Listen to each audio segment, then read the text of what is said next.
Hello student, welcome in standard 8 subject science. यामध्ये आपण chapter number 3 force and pressure म्हणजे बल आणि दाब हे प्रकरण अभ्यासत आहोत. पाठीमागील तासाला आपण विद्यार्थी मित्रांनो आपण contact force and non contact force हे बघितलेलं होतं. त्याचे एक्झाम्पल्स जे आहेत तर ते सुद्धा स्टडी केली होती. यावरून आपण बघितलं होतं की पहिलं जे उदाहरण दाखवलं होतं व्हेरियस ॲक्शन्स दाखवलेल्या होत्या. फर्स्ट फिगरमध्ये एक पर्सन दिलेला होता, तर तो पर्सन काय करतो, गाडीला पुश करण्याचं काम करत आहे. सेकंडमध्ये एक कुत्रा जो होता तर त्या कुत्र्याला एक मुलगा ओढत आहे. आणि थर्डमध्ये बघितलेलं होतं बॉलला किक मारताना एक मुलगा होता. ठीक आहे. तर दुसऱ्या उदाहरणामध्ये आपण बघितलं होतं जे मॅग्नेट आहे तर मॅग्नेटला निडल्स चिकटलेल्या दिसत होत्या. कोंब होता, त्याला पेपरचे जे तुकडे असतात ते चिकटलेले होते. आणि नारळ जो आहे तर त्या नारळावरती नारळ खाली पडताना दिसत होता. ही आपण उदाहरणं पाठीमागील तासाला चर्चा केलेली होती.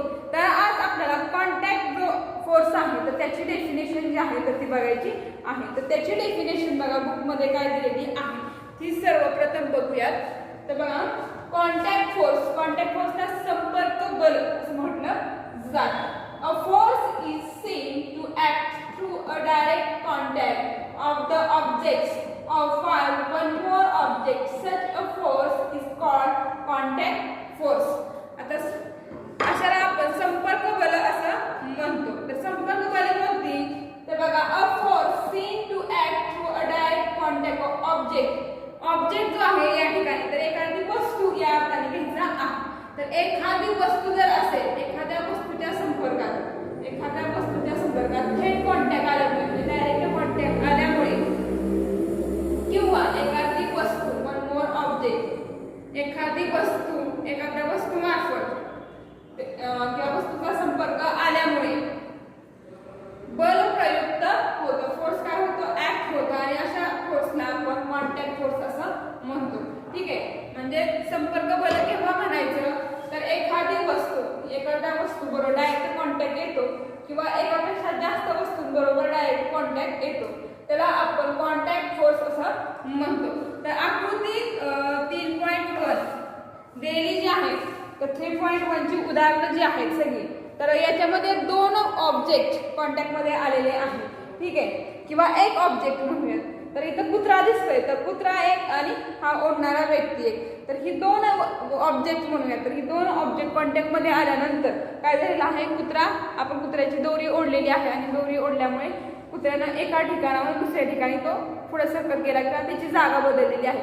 मग जी जागा बदललेली आहे किंवा फोर्स तिथं ऍक्ट झालेला आहे तर त्याला आपण कॉन्टॅक्ट फोर्स असं म्हणतो. संपर्क बल म्हणजे ते दोन वस्तू एकत्र येणे. मग दोन ऑब्जेक्ट कोणतेही असते किंवा बॉलला किक मारायचं असेल म्हणजे जेव्हा आपण ते दोन वस्तू म्हणजे आपला तो व्यक्ती आणि बॉल जेव्हा ते एकमेकांना ही करू म्हणजे किक मारू पायाने जेव्हा किक मारू तेव्हाच तो बॉल हलणार नाही, अदरवाईज हलणार नाही. म्हणून दोन वस्तूंचा कॉन्टॅक्ट जो आहे इथे महत्वाचा आहे. एक तर डायरेक्ट कॉन्टॅक्ट असू शकतो किंवा मग एखाद्या वस्तूमुळे झालेला कॉन्टॅक्ट सुद्धा असू शकतो. ठीक आहे. सगळ्यांचे उदाहरण लक्षात आले. आता आपल्याला दुसरी जी डेफिनेशन आहे तर ती बघायची आहे. तर दुसरी जी आहे तर ती आहे नॉन कॉन्टॅक्ट फोर्सची. तर नॉन कॉन्टॅक्ट म्हणजेच आपण असंपर्क बल असं म्हणतो. त्याला नॉन कॉन्टॅक्ट फोर्स असंपर्क बले म्हणजे डायरेक्ट संपर्क येत नाही असं.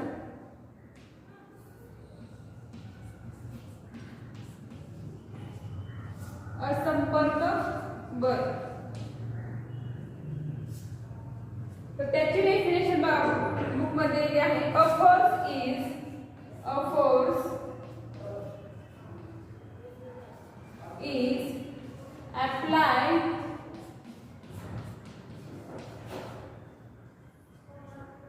between two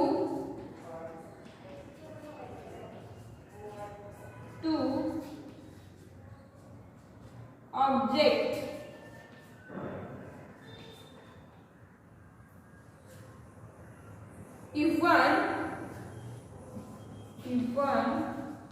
if the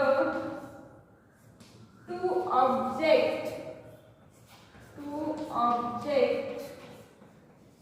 are not in contact. Such a force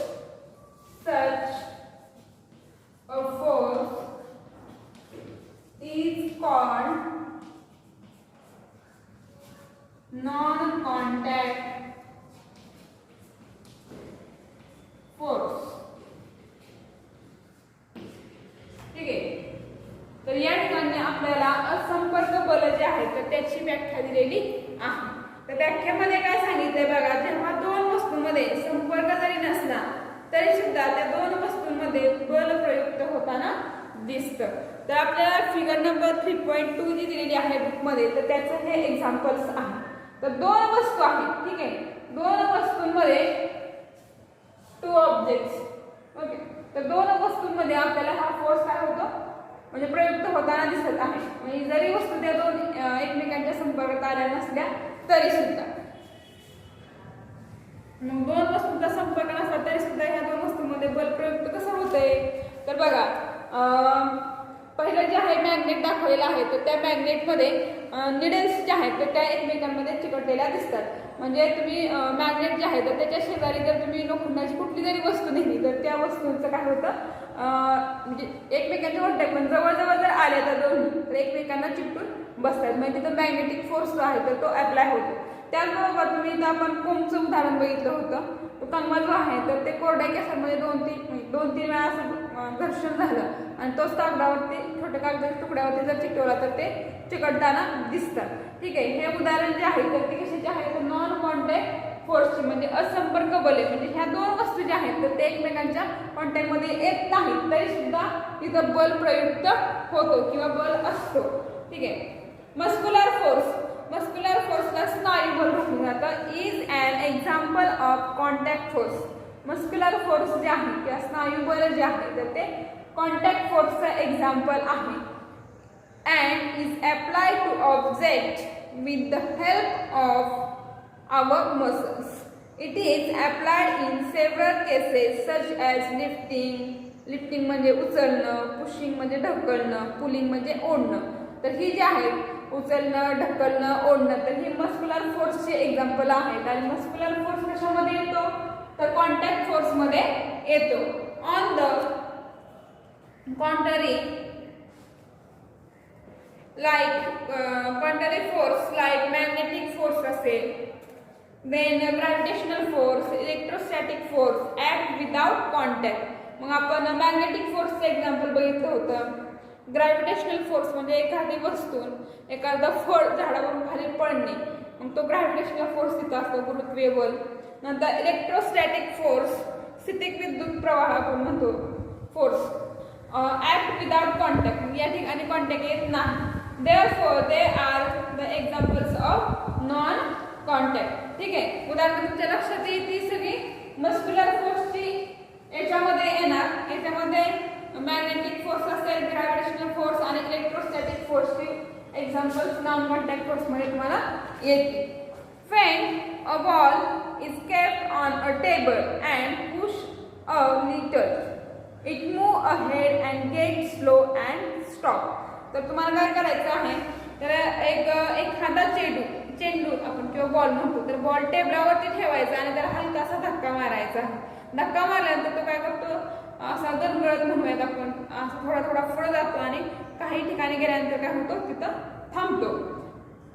नंतर a car running on a plain road travels some distance and stop after the engine is switched off. तुम्ही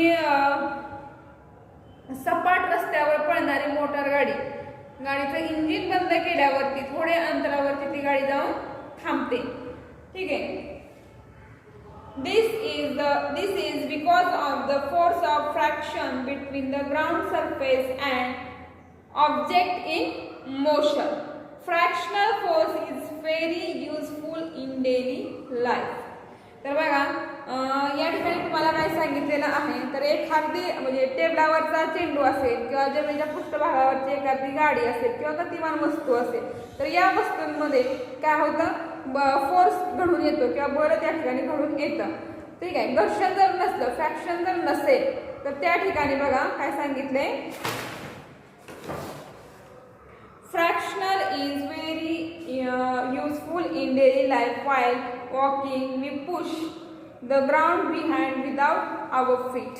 तर एखादी गतिमान वस्तू असेल म्हणजे फ्रॅक्शनल फोर्स जर असेल तर त्या ठिकाणी म्हणजे फ्रॅक्शनल फोर्स जो आहे घर्षणीय बल म्हणूयात आपण, तर घर्षणीय बल आपल्या रोजच्या जीवनामध्ये अत्यंत महत्त्वाचा आहे. जसं की तुम्हाला चालायचं असेल, एखादी push the ground behind our feet म्हणजे एका ठिकाणाहून तुम्ही दुसऱ्या ठिकाणी चालत जाऊ शकता, किंवा तुम्हाला पळायचं असेल, धावायचं असेल, किंवा जेव्हा तुम्ही पाऊलं जे आहेत तर जमीन मागे ढकलत असते, ठीक आहे. म्हणजे पाऊल तुम्ही टाकता म्हणजे चालतो आपण, म्हणजेच काय करतो एक पाऊल पुढे टाकतो. मग जेव्हा पाऊल एक उचलून दुसऱ्या ठिकाणी टाकतो म्हणजेच काय होतं, आपण जमीन जी आहे तर ती थोडीफार प्रमाणावरती मागे ढकलत असतो. In the absence of friction we will slip and will not be able to walk. All objects in motion have a fractional force action on them which is acting in the direction opposite to direction of motion. तर या ठिकाणी तुम्हाला काय सांगितलेलं आहे, जर तुम्ही चालत असताना जर घर्षणच नसेल, फ्रॅक्शन फोर्सच नसेल, तर त्यावरून तुम्ही घसरून पडू शकता किंवा चालू शकणार नाही, ठीक आहे. म्हणजे एकदम असा गुळगुळीत रस्ता वगैरे जर असेल तर त्या ठिकाणी तुम्ही चालू शकत नाही. का चालू शकत नाही, तर त्या वस्तूंमध्ये आणि आपल्या पायांमध्ये घर्षण अजिबात होत नाही, आणि जिथं घर्षण नसतं त्या ठिकाणी आपण 100% घसरतो किंवा पडतो, ठीक आहे. घर्षण हे सर्व गतिमान वस्तूवरती प्रयुक्त असतं आणि गतीच्या दिशेने विरुद्ध दिशेने काय होतं ते प्रयुक्त होतं. म्हणजे आपण चालतो म्हणजे आपल्या अपोजिट दिशेने काय होतं, हे घर्षण जे आहे ते होत असतं. You must have seen that one tends to slip over banana peels on the street. तुम्ही रस्त्यावरती जर केळीचं साल पडलेलं असेल तर बघितलं असेल, त्याच्यावरून जर कधी घसरलेलं पाहिलं असेल तर ती घसरलं जातं. का घसरलं जातं केळीच्या सालावरून, तर केळीची साल सॉफ्ट असते आणि आपल्या पायाचं आणि केळीच्या ह्याचं घर्षण अजिबात होत नाही, आणि घर्षण न झाल्यामुळे आपण काय होतो, पडतो. Similarly one can slip due to mud. त्याचबरोबर आपण चिखलामध्ये सुद्धा घसरून पडतो. का पडतो, तर तिथं घर्षण आपल्या पायाचं आणि त्या चिखलामध्ये होत नाही. Both these examples occur due to reduced friction. तर ही जी दोन उदाहरणं माहिती आहेत, केळीची साल असेल किंवा रस्त्या चिखलामध्ये आपण घसरलो, ही जी दोन उदाहरणं आहेत तर ती फ्रॅक्शन फोर्स जो आहे तर तो कमी झाल्यामुळे घडून येतात, ठीक आहे. सगळ्यांच्या लक्षात आलं. आज आपण काय बघितलं, contact force and non contact force. म्हणजे तो या ठिकाणी आपण बघितले की दोन वस्तू डायरेक्ट वस्तूच्या कॉन्टॅक्टमध्ये जर आला तर इथं फ्रॅक्शन फोर्स घडून येतो, आणि इथं दोन वस्तू इनडायरेक्टली कॉन्टॅक्टमध्ये येतात. तर हे दोन आपण काय केलं आहे, उदाहरणं बघितलेली आहेत. अशा प्रकारे आज आपण हे अभ्यासलेलं आहे. जेवढा भाग शिकवलेला आहे तर त्याचं वाचन सगळ्यांनी करायचं आहे. थँक्यू.